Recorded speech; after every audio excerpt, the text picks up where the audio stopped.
Welcome to this trip through one of the most disturbing stories ever told. Today, we'll explore the dark, hidden depths of a forgotten cellar in the Ozark Mountains. For generations, secrets have been buried there, and silence has kept truths that are hard to understand. Tell us where you're watching from and get ready, because this story will take you to places that few people have been before. This video is a made-up story that was made just for fun. Any similarity? It is purely a coincidence that it is similar to real people, living or dead. In the middle of Missouri, where the Ozark Mountains rise through thick forests and fog, there was a property that people in the area didn't talk about. The Harwell mansion was alone on top of a hill, surrounded by centuries-old oak trees with twisted branches that looked like claws against the gray sky. It was 1903, and electricity was still new in big cities. Small towns and farms used oil lamps and daylight to light their homes. Things to do. Elena and Margot Harwell lived on that property, which they got from a distant aunt who no one in the family had ever met. The older sister, Elena, had dark hair pulled back into a tight bun and eyes that seemed to see through things. Margot was different because her hair was loose and red, and she didn't smile very often. They had come from the East Coast to Missouri with heavy trunks and a silence about their past that made everyone curious. The house itself was a Victorian building that was falling apart with a tower that stood out like a finger pointing to the sky in stories. The heavy curtains always kept the windows closed, so no light came in at night. People who lived miles away from the property whispered about the strange noises that came from it in the early morning hours. They weren't screams. They were something worse. Low moans that sounded like the earth was breathing. There was a solid oak door in the kitchen that led to the basement of the mansion. This door stayed locked with 3 different locks, and Elena wore the keys on a chain that she never took off. When the few people who came by asked her what was down there, she would just smile and say it was just supplies and old tools, but they would learn years later that the truth was much more complicated and scary. Writing was something Margot did a lot. She would sit at her desk on the 2nd floor every day after sunset and write page after page in her delicate handwriting. Elena never asked what her sister wrote, and Margot never told her. Explanations. There was a special shelf with dark, leather-bound diaries on it. The diaries had no outside markings. There were more than 20 books, and each one had secrets that neither of them talked about. The people of Webster County had a strange relationship with the Harwell sisters. People respected them for their education and refinement, but they also feared them for some reason that couldn't be put into words. People would stop talking and look away when they went to town to get supplies, the store for groceries. Thomas Whitmore, the owner, would always serve them quickly because he wanted them to leave.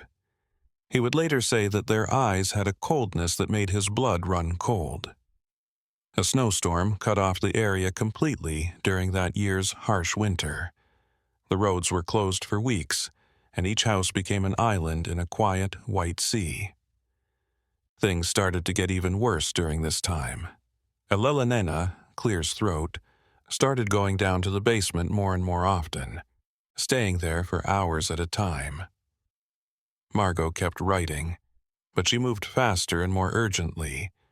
Margot's diaries were more than just records of her daily life.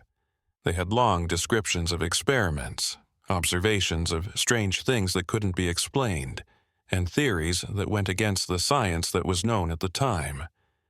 She wrote about energies that couldn't be seen that filled the property, voices that echoed off the walls at night, and shadows that moved on their own without a light source. Every page showed off a brilliant mind, having trouble understanding something that didn't make sense. Elena, on the other hand, kept her own records. Margot wrote down things that didn't make sense, while Elena wrote down methods, procedures, and results. Her notebooks were more technical and had diagrams and exact notes in them. She had turned the basement into a kind of lab. Even her sister didn't know what she studied there, but the stone walls of the basement held secrets that only Elena knew about. The connection between the relationship between the sisters was complicated. They cared deeply for each other, but they also kept some parts of their lives completely separate. Margot never went down to the basement, and Elena never read Margot's diaries. It was a quiet agreement, a line that neither of them could see, but this separation was starting to have an effect. The weight of each person's secrets was making the mansion feel tense in every room. As winter went on and the snow kept falling, the Harwell estate changed in some way. Lights people had never seen before began to show up in the tower windows at night. The lights were faint and flickering, and they came and went without any clear pattern. Thomas Whitmore, who had been able to make a great delivery after a short break in the roads, said he saw the two sisters standing on the porch and staring at him as he rode away. He said they were different in some way that made him push the horses to go faster so they could get away. The diaries kept getting bigger and bigger, volume after volume. Margot now wrote all night long, filling pages and pages. She couldn't stop shaking her hands when she held the pen. It was like something made her write down every thought and observation, every second of doubt or clarity. Elena tried to get her sister to take a break because she saw how tired she was, but Margot just shook her head and kept writing. There were more than just old things in the basement of the Harwell mansion. When Elena went down those wooden steps that creaked under her feet, she stepped into a world that was very different from the rest of the house. The stone walls were damp, and the air smelled like wet dirt mixed with something else that she couldn't quite put her finger on. It made her throat tighten. There were shelves along the walls with bottles of liquids that were strange colors and seemed to glow in the dim light. Margot never asked Eleanor why she spent so much time in the basement. She had her own secrets to keep and things she was obsessed with. Eleanor worked on her silent. While the experiments were going on, Margot stayed in her room, where piles of bound diaries kept growing. As she wrote, the oil lamp's light danced on the pages. She wrote about dreams that kept coming back night after night, whispers that sounded like they came from the walls, and the feeling that something was always watching her but she couldn't see it.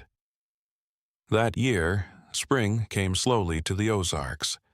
The snow melted, leaving behind dark, muddy ground, and the first green buds began to show from the trees. But the seasons didn't seem to matter on the Harwell estate. The air was still heavy, and the tension only grew. Elena started locking her bedroom door at night, and Margot started sleeping with all the candles lit, which was a lot of wax. In April of that year, things changed for good. Eleanor heard footsteps in the hallway in the middle of the night and woke up. It wasn't Margot's light steps. It was something heavier, more. On purpose, she lay still in bed, her heart racing, listening as the footsteps came closer to her door and then moved away toward the stairs. When she told Margot about the event the next morning, her sister palled and said she had heard the same sounds for weeks, but was too scared to look into it. The sisters started looking into the property's past. They went to the county registry office where old records were kept in dusty files. They learned that the mansion was built in 1867, not long after the war that split the country. The land used to belong to a family that suddenly left everything behind, even their personal things. There were no clear records of why the people left, just vague notes about bad things that happened that were never made clear. The aunt who had left them the property they found had only lived there for 3 years before dying in a strange way. Someone had found her lying on the stone floor of the cellar, as if she had just went to sleep.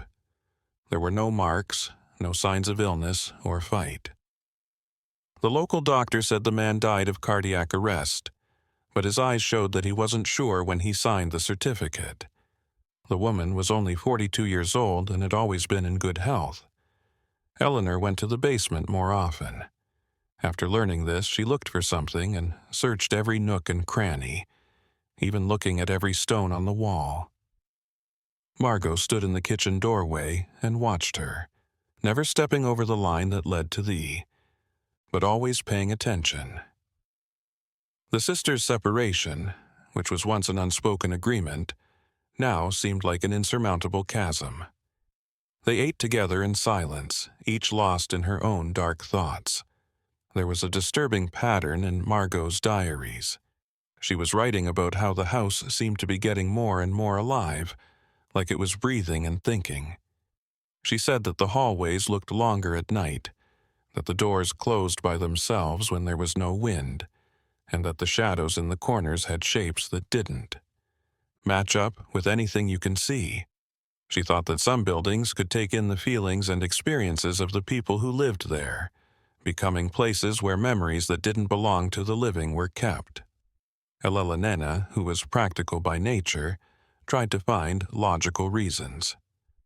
She checked the temperature in each room, wrote down the differences, and looked for drafts that could explain the doors.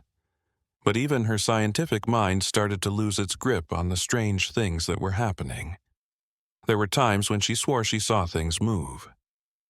In the corner of her eye, shapes that vanished when she looked straight at them. There were nights when she woke up and was sure that someone was standing next to her bed and watching her in the dark. It was getting harder and harder to keep my sanity while also accepting the impossible.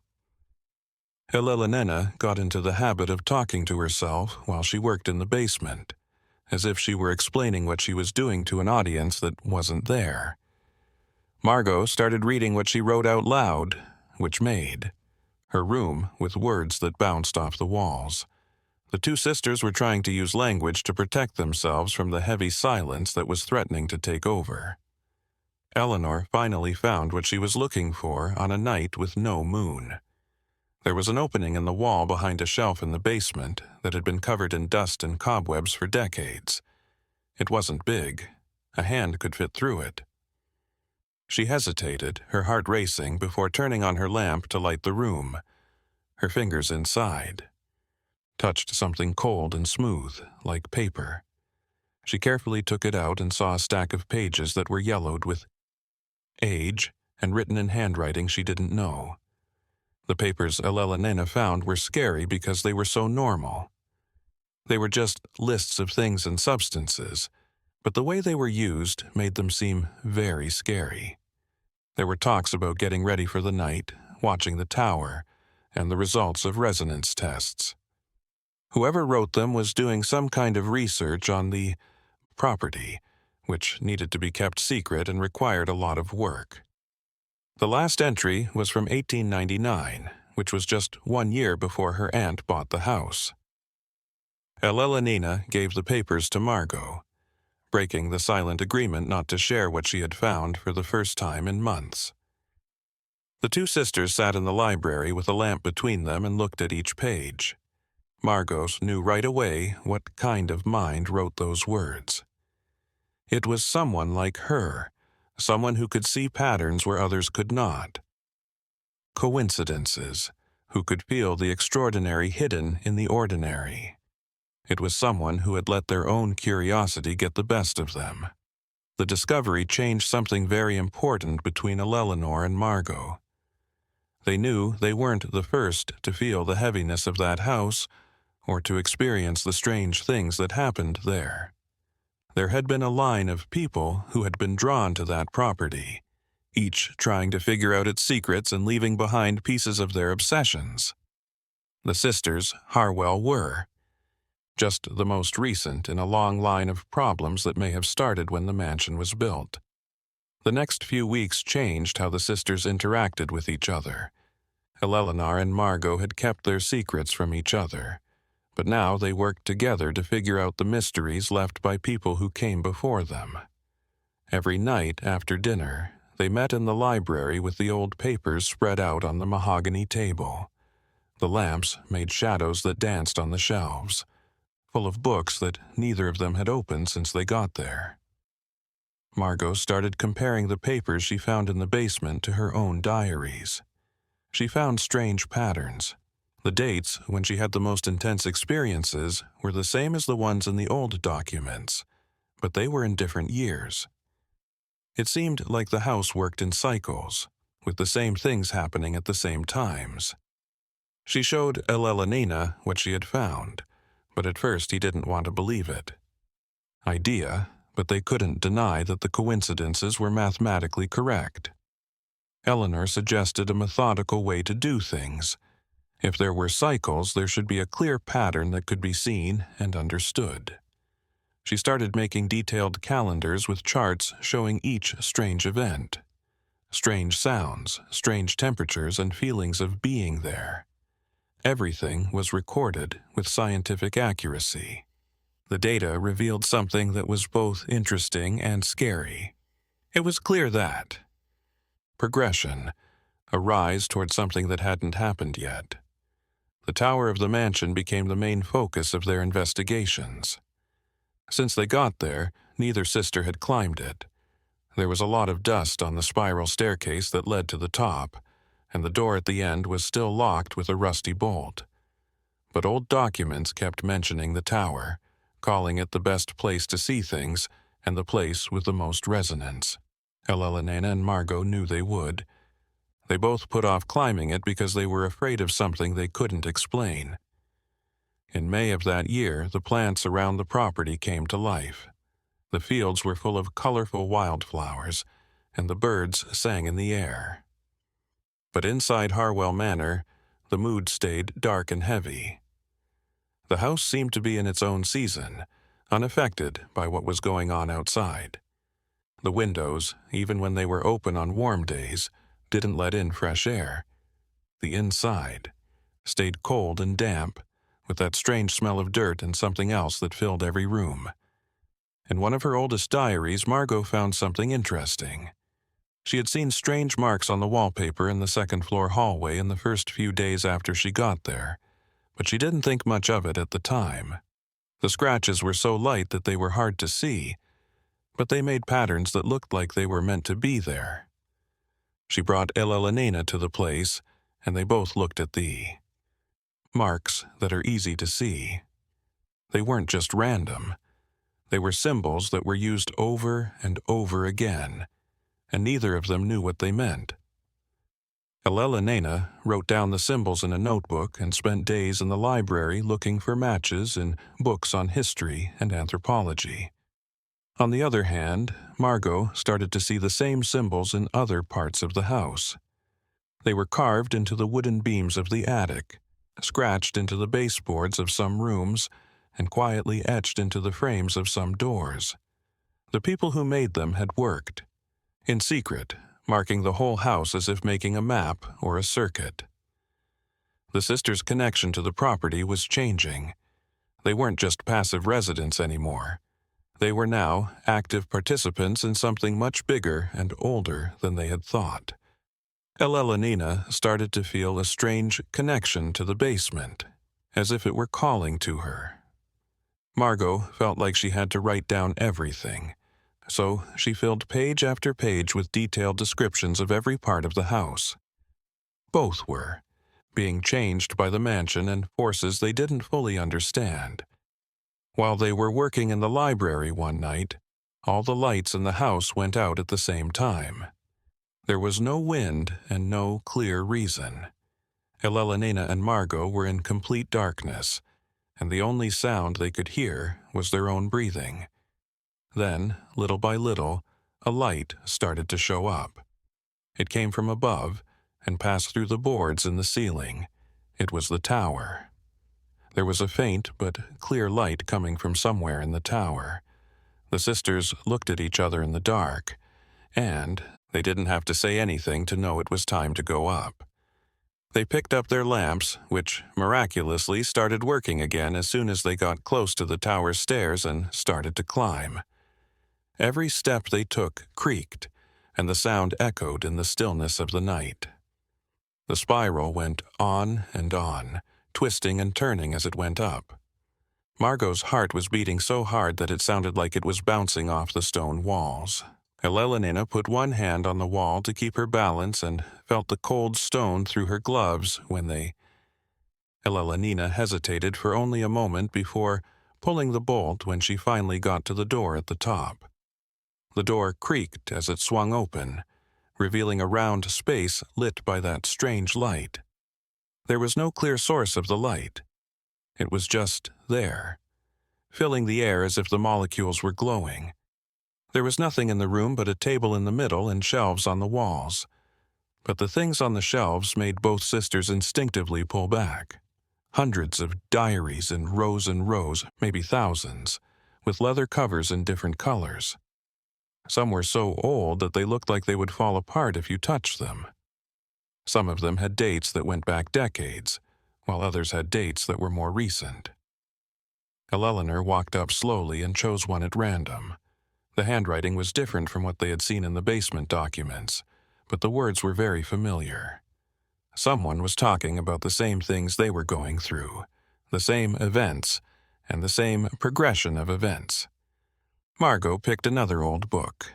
The pages were yellowed and brittle, but you could read the words. It was from 1881, and the person who wrote it was clearly in a lot of trouble. The notes started out clear and logical, but as time went on, they became a jumble of overlapping words and unfinished sentences. The last entry said, "The house wants to be known. It reveals itself to those who pay attention, but knowing it completely has a price." The sisters spent hours in that tower reading diary after diary. Each one told a different story, but they all went to the same arc. People came to the property, noticed the strange things, looked into them, found patterns, and then the diaries just stopped. There were no conclusions or resolutions, just sudden last entries and then blank pages.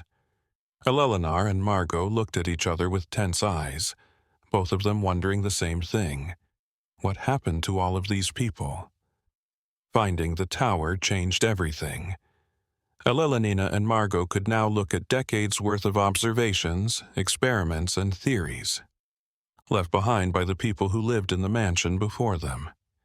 Each diary was like a window into a different mind, trying to make sense of things that didn't make sense.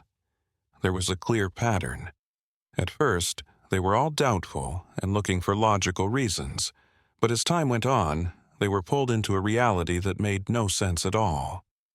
Margot found a very detailed diary from 1889 written by a woman whose name was only V.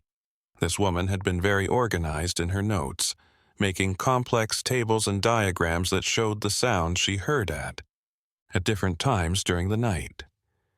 She had found out that there was a pattern of frequencies that sounded like a melody that played over and over again at certain times.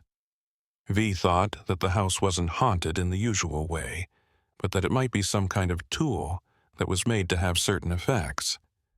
Eleanor was very interested in this idea.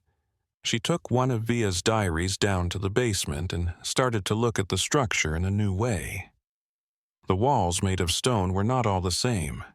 There were cavities in certain places, like empty spaces that could work as resonance chambers. The pipes for ventilation didn't go straight. Instead, they made complicated curves that looked like they were meant to direct the air in certain ways.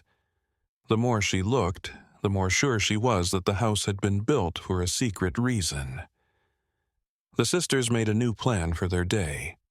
During the day, they worked in the tower, looking for patterns in old diaries that could help them figure out what the true nature of the property. At night, they did experiments to test the theories that other people had left behind. Elelonina looked at the sound waves in different rooms, and Margot carefully wrote down what she found.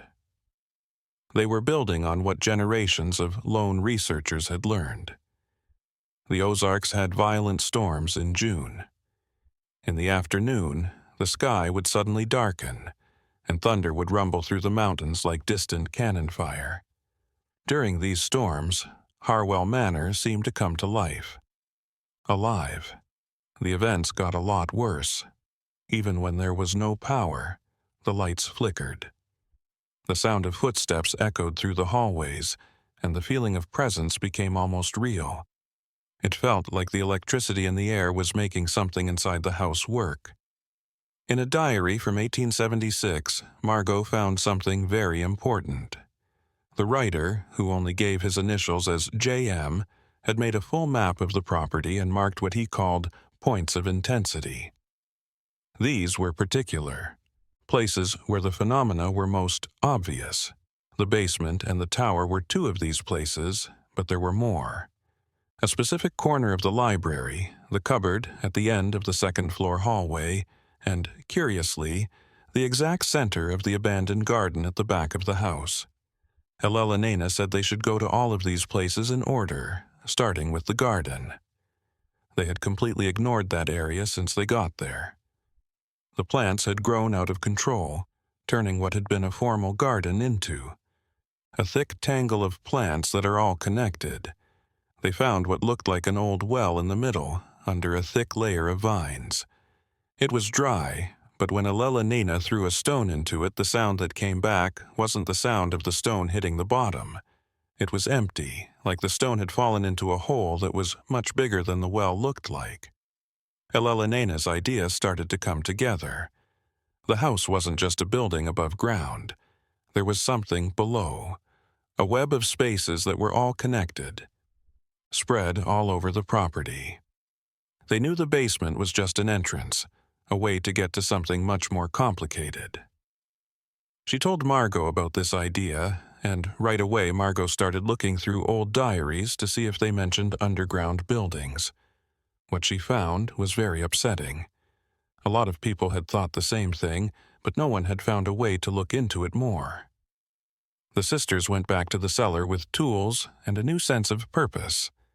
Elena started to test the walls in a planned way, tapping them with a hammer, and paying attention to the feedback sound. The sound was different on what looked like a solid wall in the cellar's deepest part. Empty. While Elena looked for a hidden mechanism, Margot brought more lamps. She ran her hands over the rough stones, pushing, pulling, and testing every bump. Margot was the one who found it. One of the signs they had seen on the upper walls was carved into a stone at knee height, but it was hidden. There was a click when she pushed it. Then, little by little, a part of the wall started to move, showing a small opening that led down into complete darkness. The air that came out was cold and smelled like dirt, but 1,000 times stronger. It was like breathing in the very soil of the mountain. Elena took a lamp and got ready to go down, but Margot stopped her. They had to be careful. All of the journals they had read ended suddenly after important discoveries. Maybe those other researchers had already found this same passage. Maybe they had come down, without getting ready the right way. The sisters made a promise to themselves not to make those mistakes again. They made detailed plans, gathering supplies, ropes, and markers to make sure they didn't get lost. Eleanor and Margot got ready for the exploration in the days that followed.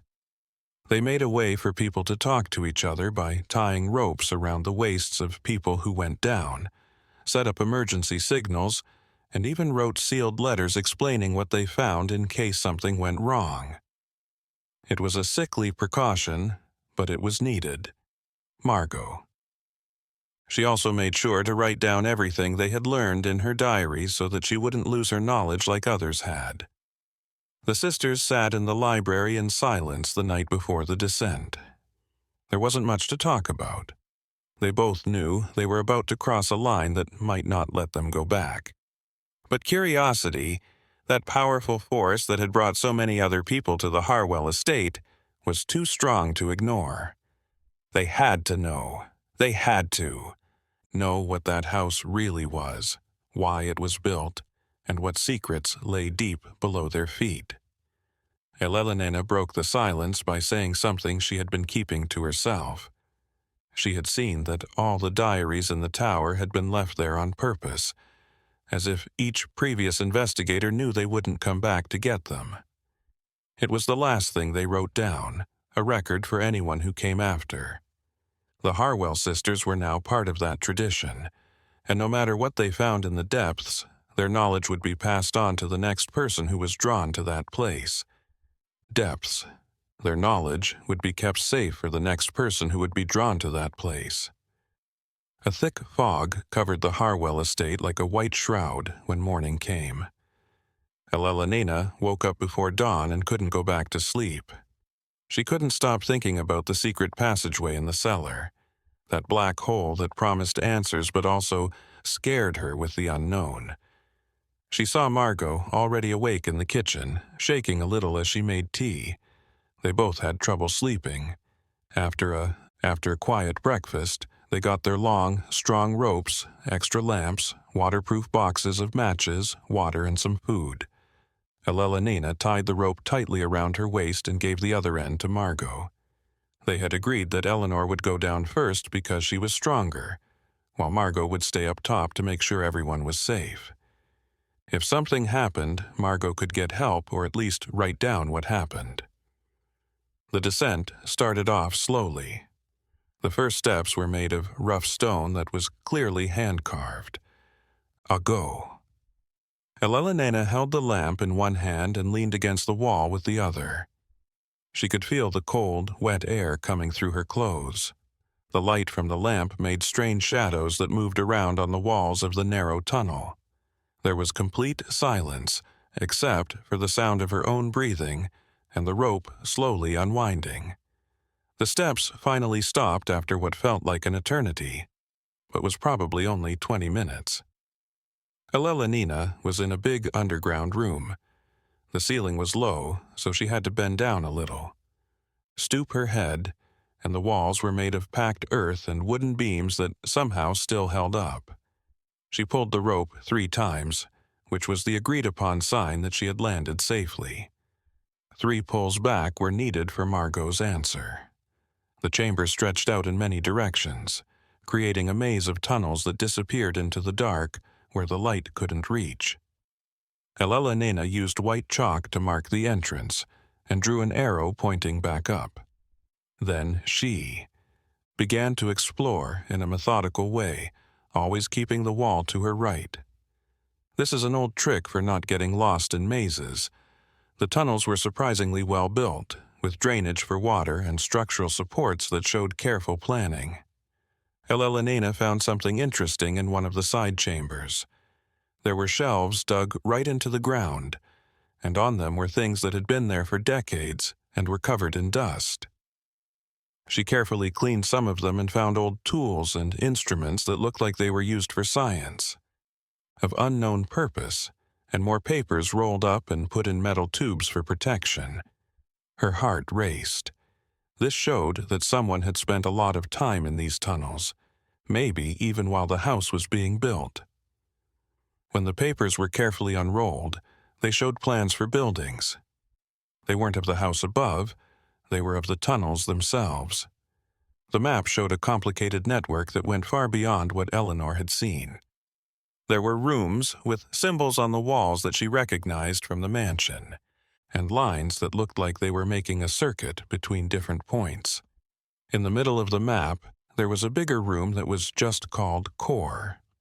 Elelena knew she had to tell Margot about this find before she could go on. She pulled the rope 4 times, which was the signal to go up, and then she started to go back through the tunnels, following the chalk marks she had made. The climb was harder than the descent, and when she finally got to the basement, her clothes were dirty and her muscles were sore. Margot helped her out, and she was glad, and at the same time excited to hear what she had found. They put the papers on the library table, and Margot started right away to compare them to the diaries they had read. Her gut feeling was right. The symbols on the map were exactly the same as the ones that were written about in some old diaries. The person who built those tunnels had left a coded map so that other people could finish the job. The house and the underground structures were part of a one-of-a-kind project with a specific goal that still needed to be found. The core of the central chamber became her new obsession. The map showed that it was deep down right under the middle of the house. Elena looked at the possible routes and saw that there was only one direct path to it, but it was long and winding. Margot said that they should go together this time. Leaving the property without telling anyone where they were was dangerous, but the thought of being apart now seemed worse. They had to deal with whatever came their way as a team. They got ready again, this time with more supplies and 2 ropes tied between them so they wouldn't get lost in the dark tunnels. They went down at noon, when the sunlight still dimly lit up the basement entrance. This gave them a mental link to the world above. Both of them went down more slowly, but it was also more comforting.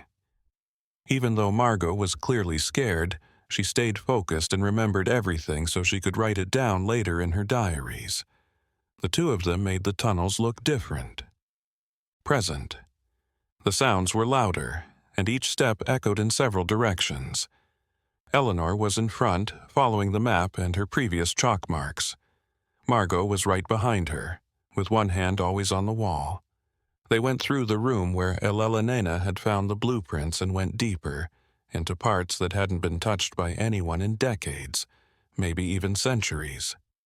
As they went down, the air got colder. Their breaths made clouds of vapor that swirled around in the light of the lamp. The walls started to change from packed earth to natural stone, which meant they had reached the rocky depths of the mountain. Elena looked at the map a lot to make sure they were going in the right direction. The blueprint said they were close to the main room. Then they saw it. A bigger opening ahead that let out a faint light like the one they had seen in the tower. Before moving on, the sisters looked at each other nervously. As soon as they got inside, when they got to the central chamber, they were both frozen by what they saw. The area was huge. It was a cave that had been changed and made bigger. There was a building in the middle that was hard to describe. It looked like an old machine made of stone and metal, with gears and levers that were still in great shape. The walls of the chamber were covered with the same symbols they had seen all over the property, but here they made intricate patterns that covered every inch of surface. Margot walked up to a wall and ran her over the marks with their fingers. They weren't just for show. They told you what to do, a stone-carved guide to using that strange building. There was a warning in the middle of it all that was bigger than the other letters, and that they both could read. Knowledge requires giving. Understanding comes at a cost. Eleanor and Margot spent hours in that underground room looking at the strange structure that took up most of the space. The mechanism was a work of art and engineering that couldn't be done for the time it was built. Bronze gears were placed at certain points, along with iron rods and quartz crystals, to catch and bend the strange light that seemed to come from the walls themselves. It was both beautiful and scary at the same time. Margot was focused on figuring out what the symbols carved into the walls meant. Her analytical mind started to see patterns in the marks that kept showing up. It wasn't a normal language.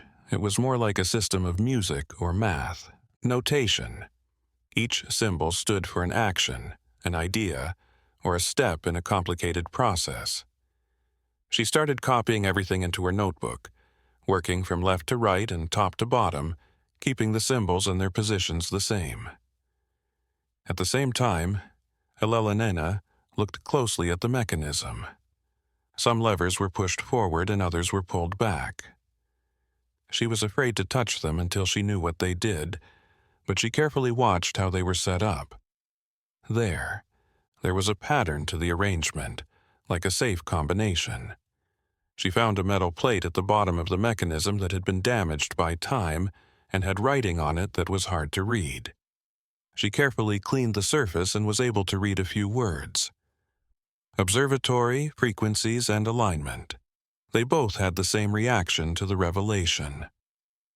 The house was not a normal home.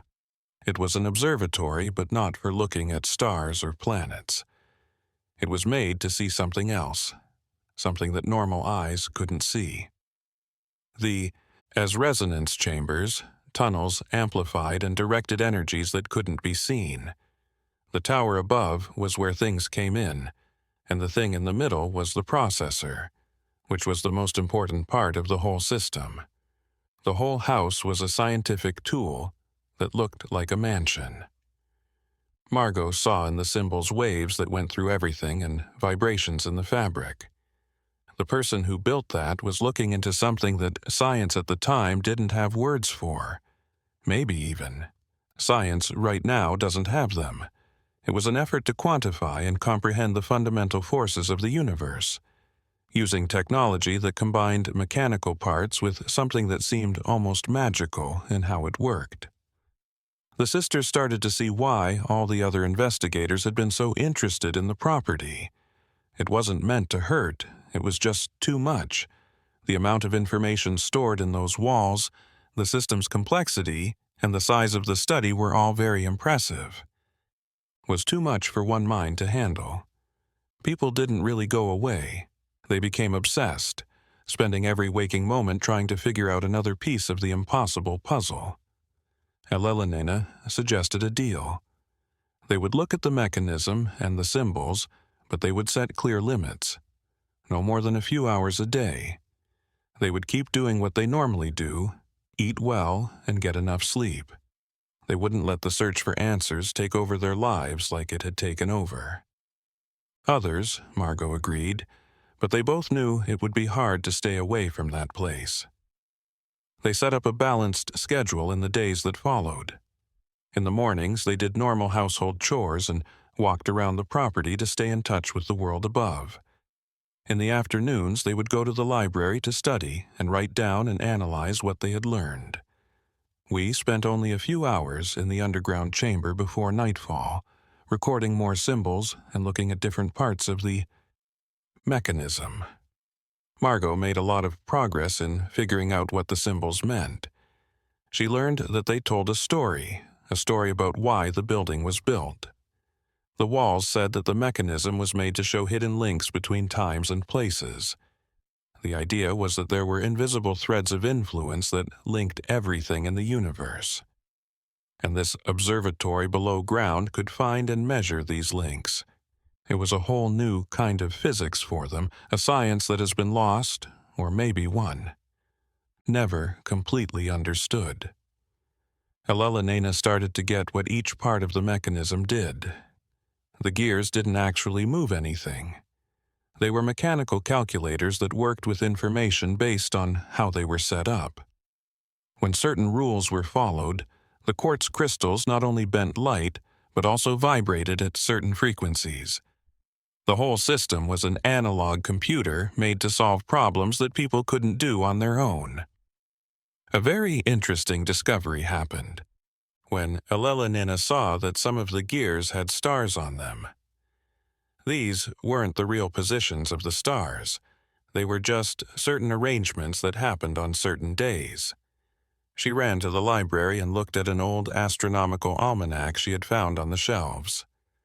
The dates matched up with rare astronomical events like eclipses, planetary alignments, and strange conjunctions. The mechanism was made to work only at certain times when the conditions in space were right. Margot made calculations based on the patterns she had found. The next alignment that would work would be in July of that same year, which is only a few weeks away. It was a rare mix of a few things. At a certain time of day, the moon, some planets, and even the Earth itself are all in certain places in their orbits. The symbols say that this would be the clearest time when the observatory could work at its best. The sisters had a problem. They could have turned on the mechanism, too, finally see what it was meant to show. But the warning carved into the walls stayed in their heads. Knowledge requires giving. Understanding comes at a cost. All previous investigators had arrived at this identical juncture and opted to advance, leading to their disappearances or inexplicable transformations. Elena said that maybe the others had failed because they weren't ready, or because they were working alone. There were two of them. They could help each other and stay, based on what is real. Margot was more careful because she knew that wisdom sometimes meant knowing when to stop. But curiosity, the force that had brought them there, promised amazing discoveries. They spent more time in the chamber as they argued, memorizing every detail, getting ready in their heads for what could happen.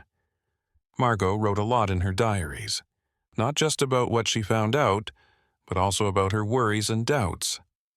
Elelena double-checked the math to make sure. They knew exactly how to use the mechanism.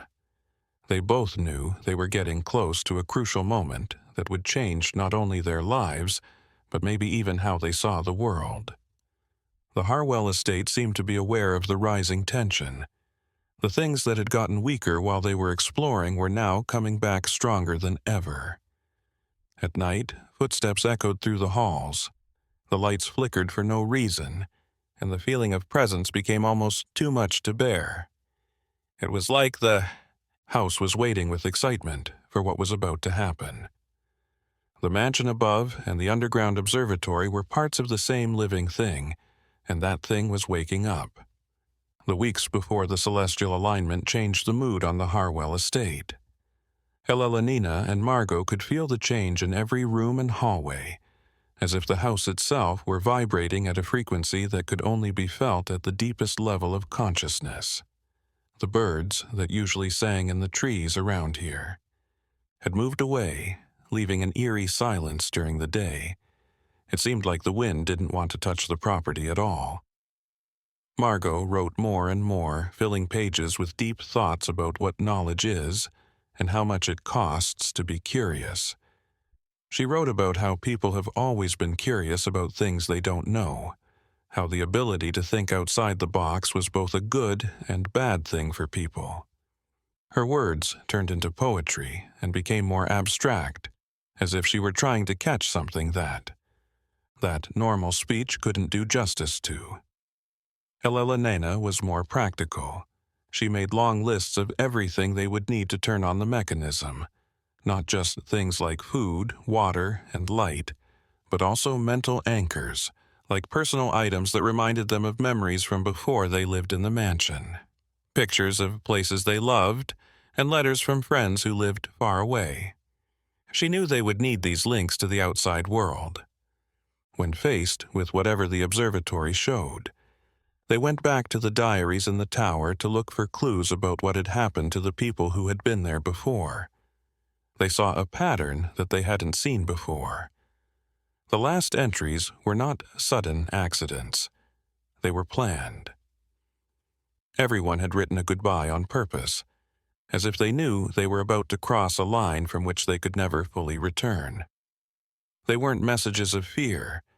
They were messages of acceptance, almost of peace. 1. This diary stood out to Margot. It was written in 1895 by someone who only called themselves the Observer.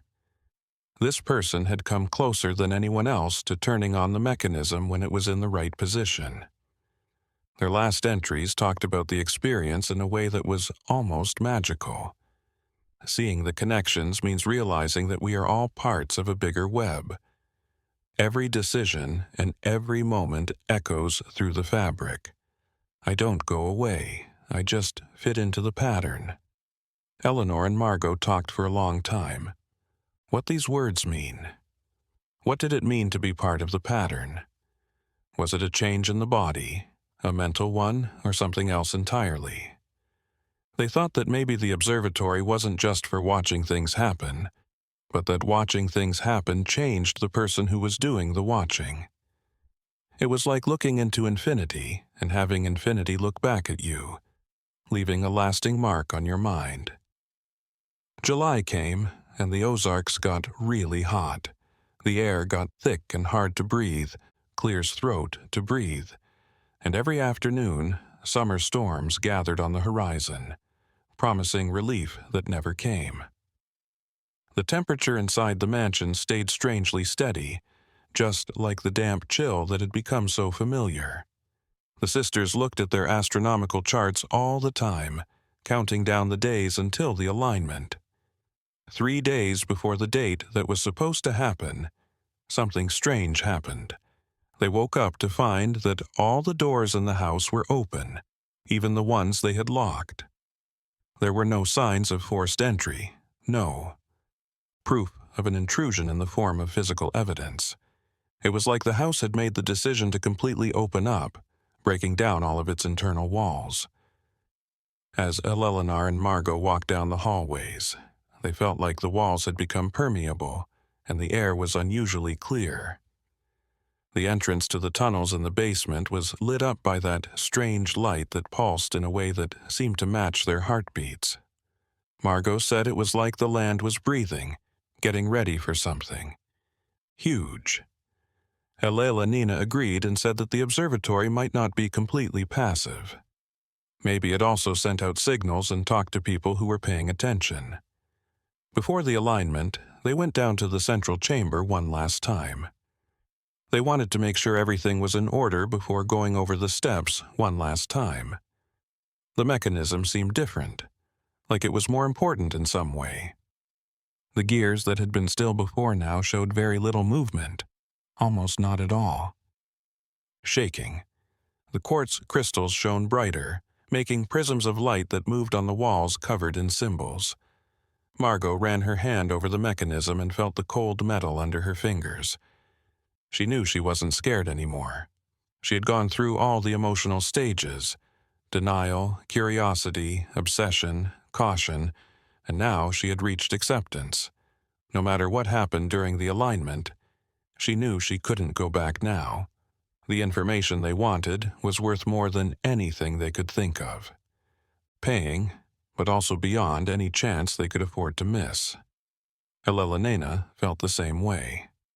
She said that she hadn't known it, but her whole life had been leading up to this moment. All of the books she had read, the experiments she had done, and the questions she had asked about the nature of reality had brought her to this point. The Harwell house wasn't just a random event in their lives. It was fate, something that had always been waiting for them.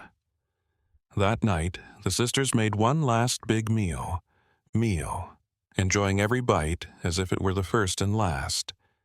They talked about their childhoods, the dreams they had when they were younger, and the people they loved and left behind when they moved to the Ozarks. It was a goodbye, not a sad one, but a happy one that recognized everything they had been before they became what they were about to become. They climbed the tower one last time after dinner, just as they were. Margot added her most recent journal to the collection, making sure to put it next to the others. Elena arranged her scientific notes, calculations, and diagrams so that anyone who came after her could understand them. They didn't write dramatic last words. Their finished works were their messages, living records of their trips into the unknown. The night before the alignment was the most peaceful night they had had since they got there. There were no weird sounds or feelings that made me feel bad. The house seemed to be holding its breath, waiting for the big moment. Elena and Margot sat next to each other. In the library, not talking, just being there in the quiet. They both knew that the next day, when the sun came up, they would go on a journey that would change how they thought about everything. With just one question, Margot broke the silence. "Are you scared?" Elena thought about it for a long time before she answered. "Not of dying, but I'm afraid I'm not ready to understand that my mind is too small for what we're about to see." Margot nodded, showing that she understood Clear's throat. The real fear was not the unknown, but the fear that what was known might not be enough to deal with what was to come. A thick fog covered the outside world on the day of the alignment, turning it into a silent white ocean. Eleanor woke up with the sense that something important had changed overnight, but she couldn't put her finger on what it was. The air in the room felt thicker, full of possibilities that hadn't yet come to pass. She took her time getting dressed, making sure each movement was planned, knowing that this could be her last morning. Experienced life as she had always known it. Elena came down the stairs to find Margot already in the kitchen. She had made coffee, but neither of them could drink it. They weren't scared, they were excited. It was that feeling of being on the edge of something huge, like standing on the edge of a cliff and looking into an abyss that promises both change and revelation. Their looks said more than words could. The day went by, in a way that hurt. Even though they knew everything was already perfect, they checked and rechecked their plans. Elena went over her notes on how the mechanism worked and memorized the exact order in which the levers should be moved. Margot read the translations of the symbols again, hoping to find a detail she had missed, a new warning or instruction that would change everything. But there was nothing new. It was just proof of what they already knew. In the afternoon, they walked around the property one last time. The old oak trees that made patterns against the gray sky, the empty garden, and the strange well. It felt like everything was on hold, stuck between one moment and the next. Margot said that it felt like she was seeing everything for the first and last time at the same time. Every detail was etched into her memory with a clarity that was almost painful. As the sun began to set, the sky turned a shade of. The sisters went down to the cellar in shades of orange and purple. They brought their notebooks, lamps, and the personal items Elena had chosen as anchors. This time, going down through the tunnels to the main room felt different. The steps felt softer under their feet. The walls weren't as heavy. It was like the path was welcoming them instead of trying to stop them. The main room had changed. The light, which had been dim, now pulsed with more and more intensity, in time with something they couldn't see but could feel deeply. Intensity, in time with something they couldn't see but could feel deeply. The mechanism in the middle had changed in a small way.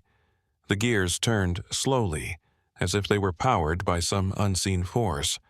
The quartz crystals vibrated at frequencies that made complicated harmonies and sounds that were just out of reach of human hearing. These sounds made their bones vibrate. Elena looked at her charts of the stars. She figured that the best alignment would happen in about 2 hours, when the moon got to a certain point in relation to the stars that could be seen through the layers of rock and dirt above them. She didn't fully understand how the mechanism could see celestial positions through so much solid material, but the symbols were clear. The observatory worked even when it couldn't see directly. Margot sat with her back to the wall that was covered in symbols and opened her notebook. She started writing down every feeling and thought that came to her mind. She wrote about the strange to be so far from the surface but feel more connected to the universe than ever before.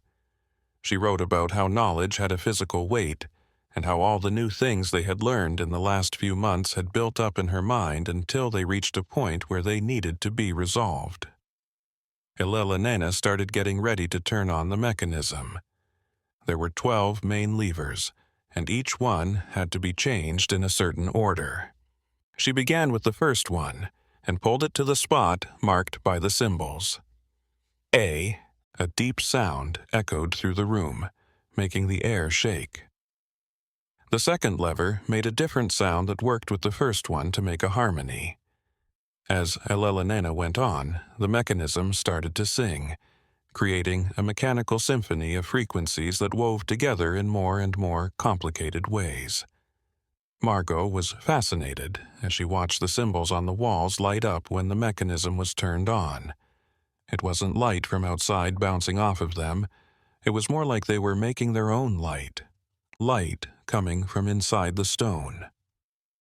The patterns that had once seemed fixed now moved and changed, forming new shapes that told different stories and revealed new layers of meaning. When Eleanor moved the 10th lever, something amazing happened. The room's space seemed to grow, making it both bigger and more private at the same time. The walls stayed in the same place, but the way people saw them changed, as if there were more than one version of thee. There was a chamber that was superimposed. Margot could see through the layers of rock, but not with her eyes. She had some kind of vision that went beyond the normal senses. Eleanor felt the change too. As she moved the levers, each movement of her hand made echoes that traveled in directions that don't exist in normal three-dimensional space.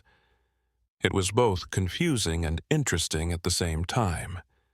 She could see the waves of cause and effect spreading out from what she did, linking it to things that happened far away in time and in ways that didn't make sense to her in terms of cause and effect. The 11th lever was the hardest to move. It took a lot of force, and when it finally moved, the whole underground structure shook with a sound like a giant bell. Margot could feel the vibration move through her body, and every cell reacted to the frequency. She felt like she was both dissolving and reforming at the same time, as if her body were being translated into a different language and then translated back.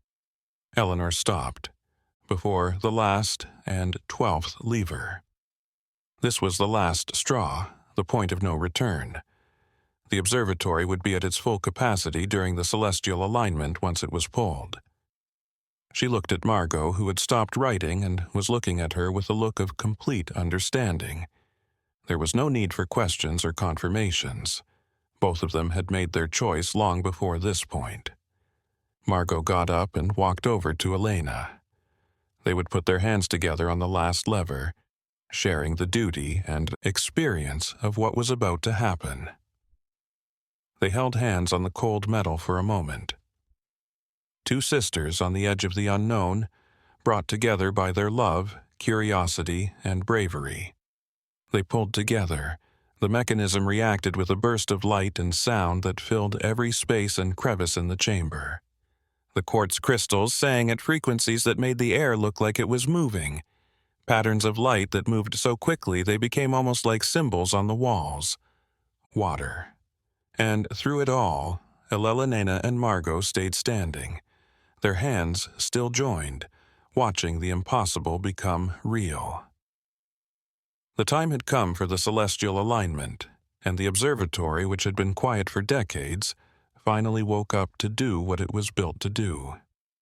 The Harwell sisters were about to learn what so many others had tried to learn, what the house had always known.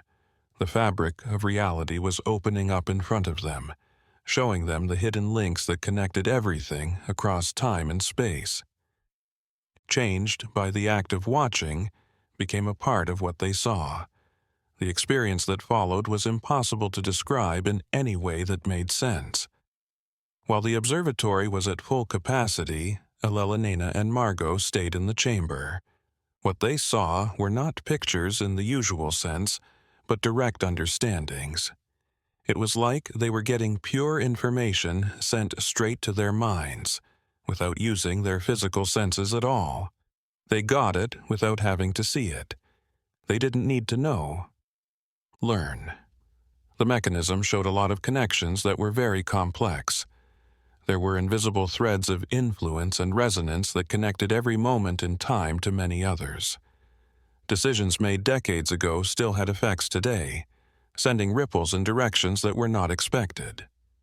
Elena realized she could follow these threads and see how they led to different events in time that folded back on themselves in ways that linear physics couldn't explain. Margot was going through something new, but good. She could feel the feelings and thoughts that ran through these threads that connected.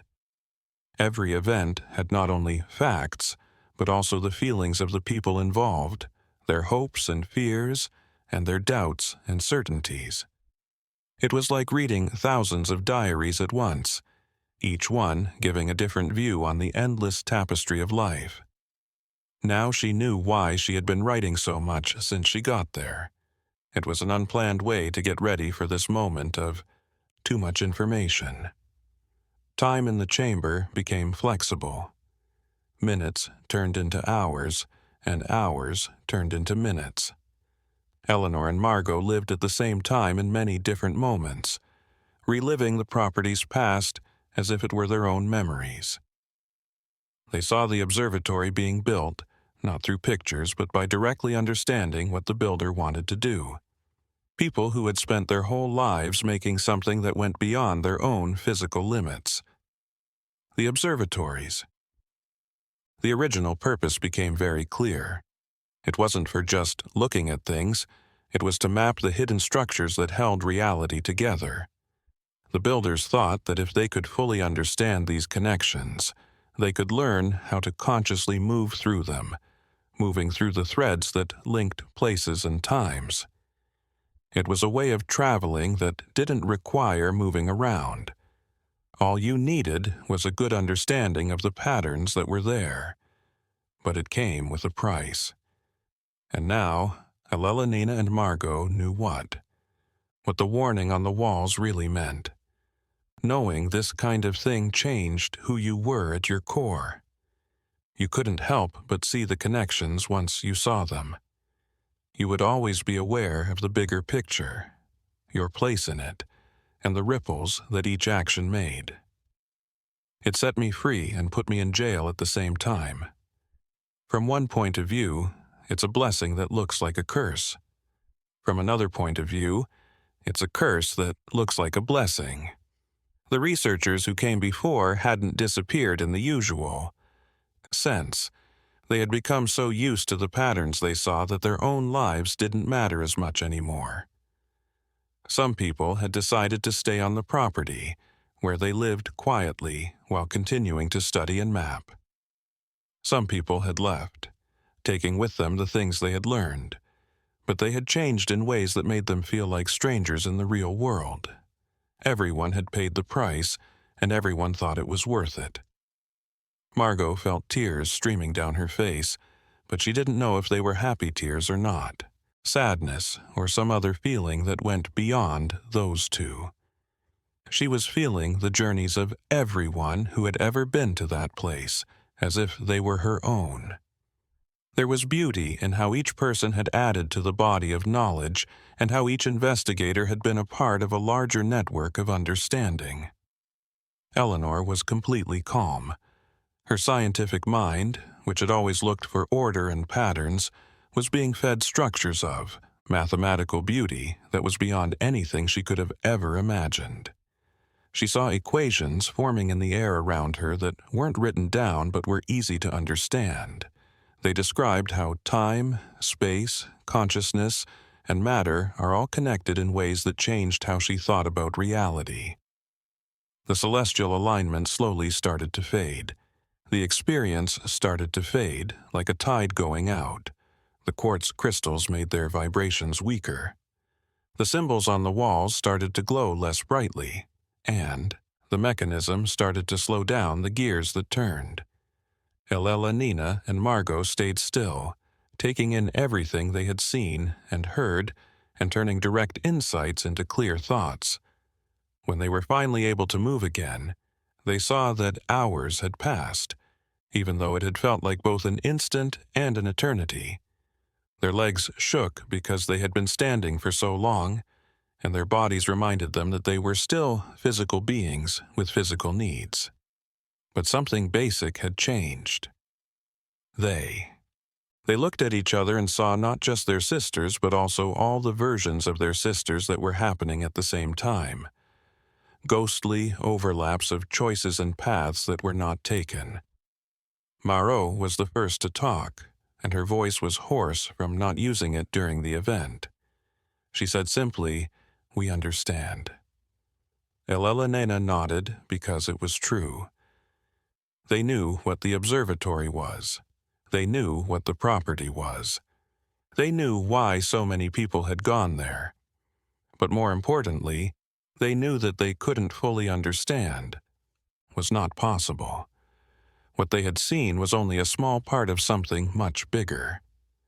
They started to climb back to the surface, and each step felt different from when they had gone down. The world was still the same, but they were different. Elena saw things in the tunnels that she hadn't seen before. The way moisture built up on the walls in patterns, the exactness of the placement of the structural supports. Margot felt the stone's lingering emotions, which were echoes of everyone who had been there before. I had been through there before. The small, tall windows let in some morning light when they came out of the basement. They had been down there all night. The house seemed happy to see them again, but there was something different about it. It was no longer scary or mysterious. It was familiar, even comforting, because they now knew what it was for and what it was like. Harwell Manor was a guardian, keeping the observatory safe and sound for those who were meant to find it. Elena and Margot went up to the library, moving like they were sleepwalking.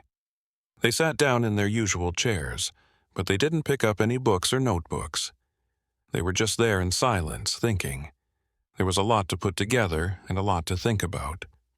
Their lives would be very different in the future. They didn't know how much each choice would affect them. But there was also a sense of freedom in that, a sense that every path led somewhere, and that there were no real mistakes, only different resonances. Margot finally picked up her notebook and started to write. But the words that came out of her pen were different now. They were more accurate and aware of their limits. She didn't write to capture the whole experience, which she knew was impossible. Instead, she wrote to leave markers, or breadcrumbs, for the next person who would follow the path. She would do for whoever came after what the previous investigators had done for them. Elena started to do math, but now with equations that had variables that regular science didn't know about. She was trying to make what they had learned more official, so that it could be shared, taught, and built on. It took her a lifetime, maybe even more than one, but she had the time. They both did. The observatory wasn't the end of the road. It was the beginning of a much longer journey. The Harwell estate was surprisingly calm in the months that followed. Eleanor and Margot made a new routine that took into account both their physical needs and the changes they were going through on the inside. They took care of the garden, letting the plants grow in ways that they now knew were important. They walked around the grounds at dusk and watched how the sunlight made shadows that moved in patterns that used to look random but now showed a little bit of order. The mansion was still big and scary on top of the hill, but it didn't feel as scary anymore. It was just a building that had a certain purpose. The windows stayed closed during the day, not because they needed to be secret, but because it was comfortable. In the evening, there was a faint light in the tower from time to time. The sisters would climb up there to add new volumes to the diaries that had been collecting dust for decades. Margot kept writing, but not as quickly as before.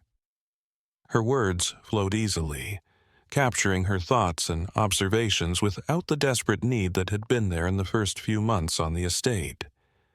She wrote about how beautiful a misty morning is, how nice it is to hear rain on the roof, and how nice it is to talk quietly with Elena when more was said through. What was not said more than the words that were chosen. Eleanor kept studying, but her point of view had changed. She no longer wanted to be in charge or control. She just wanted to understand and record. The basement became her favorite place to work. She spent hours looking at the mechanisms and structures, not to figure out how they worked, but to admire how well they were made. It was peaceful to know that some things would always be out of reach and that this was not a flaw, but that's just how things are. The seasons went by in their normal order. Autumn came after summer, then winter came, and finally spring came back, bringing new life. These cycles made the property breathe, changing it slightly but keeping it mostly the same. The old oaks lost their leaves and then got them back. The house watched as the fields were covered in snow and then wildflowers. It was always patient. Sometimes lost travelers would end up on the roads near. The land. Some people would walk by without thinking about it, knowing that this wasn't the right place for them. Others were unsure and looked at the mansion on top of the hill with a mix of interest and caution. Not many people made it up the path to the door, and even fewer were asked to come in. Eleanor and Margot had learned to spot people who had the same spark of unending curiosity that had brought them there. The sisters offered tea and careful conversations to these rare guests. They never talked about the observatory directly, never told the secrets hidden under the house, but they watched, judged, and looked for signs that the person was meant to find out what they had found. It was a tricky process because it would be mean to force someone to learn something they weren't ready for. The person had to choose the path freely, knowing that it would cost them something.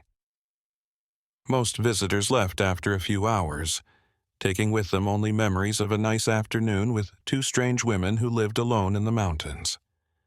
Some stayed longer, though, came back on later visits and started asking questions that showed they understood more. Elelenina and Margot slowly told more about these things. Not all at once, but in layers that made it possible to understand and make choices at each step. The tower's diaries kept getting bigger. The sisters added to their own volumes on a regular basis, writing about both their technical discoveries and their thoughts on what it all meant. Margot wrote about how strange it was to be alone while carrying knowledge that couldn't be fully shared, and the happiness of finding someone who understood every once in a while. Elelenina kept a record of her ongoing experiments, which were her attempts to help the observatory learn more than previous generations had. For those who could see it, the Harwell estate was still a silent beacon. It didn't make a big deal out of being there or draw attention to itself. It just sat there, waiting for the next person who wanted to know more and couldn't resist the call of the unknown. Also, when that person got there, they would find not only an old mysterious house, but also a collection of knowledge passed down from everyone who had been there before. Elelenina and Margot got older gracefully. Their hair turned white, and their movements slowed down, but they were still just as deliberate. They knew they would eventually leave the estate, not by leaving physically, but by fully understanding the patterns they had been studying for so long. They weren't afraid of this fate. It was just the end of a journey that had started with curiosity and would end with full understanding. When the stars shone brightly over the Ozarks on clear nights, the sisters would sometimes go down to the central chamber. They didn't go down to turn the mechanism back on, they just sat there and felt the subtle vibrations that filled the space even when it wasn't working. It was calming and meditative, a reminder that they were part of something much bigger than their own lives, the story of the Harwell sisters and their secret. Diaries would eventually add another layer to the mystery of the estate. In the future, investigators would find their records, read what they wrote, and follow in their footsteps. If they were ready, they might even have their own revelations and add their own books to the tower's collection. This would keep the cycle of discovery and change going in that amazing place hidden deep in the mountains. And so Harwell Manor kept its quiet watch, keeping secrets that needed not only bravery to find out, but also wisdom to deal with. A tribute to human curiosity and the cost of real knowledge. A place where people who were brave enough to look beyond the veil of everyday life could find answers, as long as they were willing to accept the questions that would come after. If you liked this trip through shadows and mysteries, subscribe to the channel for more stories that make us question what we think we know about the world. Please give this post a thumbs up and tell us what part of the story moved you the most.